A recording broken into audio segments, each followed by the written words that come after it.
আসসালামু আলাইকুম ৰহমতুল্লাহি ওয়া বাৰাকাতুহু। আজিৰ এই বৰ্তমান যুগটো হ'ল প্ৰতিযোগিতাৰ যুগ। সেইকাৰণে সকলো সময়ত মানুহে প্ৰতিযোগিতাত অৱতীৰ্ণ হোৱাৰ কাৰণে সাজু হৈ থাকে আৰু প্ৰতিজন মানুহে অৰ্থ সম্পত্তিৰ মালিক হ'বলৈ ইচ্ছা কৰে, কিন্তু ইচ্ছাৰে অৰ্থ নাহে। তাৰ বাবে আপোনাৰ জ্বলন্ত বাসনা, ইচ্ছা, কৰ্মশক্তি, পৰিকল্পনা থাকিব লাগিব।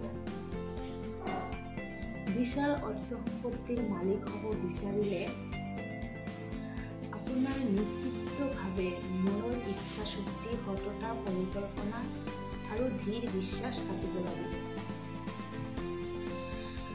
এটা উদাহৰণ মই আজি ইয়াত দাঙি ধৰিম। হেনৰি ফৰ্ড কেনেকৈ নিজৰ জীৱনৰ উচ্চতা অতিক্ৰম কৰিছিল। তেওঁৰ কোনো শিক্ষা নাছিল, তেওঁৰ এজন কোনো ভাল বন্ধু নাছিল, তেওঁৰ অলপ টকাও নাছিল। তথাপিও তেওঁ কেনেকৈ জীৱন পথত আগবাঢ়ি গৈছিল আৰু সফল হৈছিল আৰু বিশাল অৰ্থ সম্পত্তিত এটা সময়ত মালিক হৈছিল।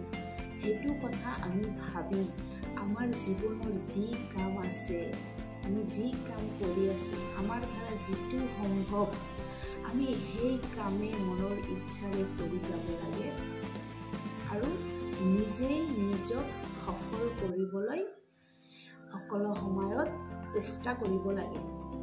ধন্যবাদ।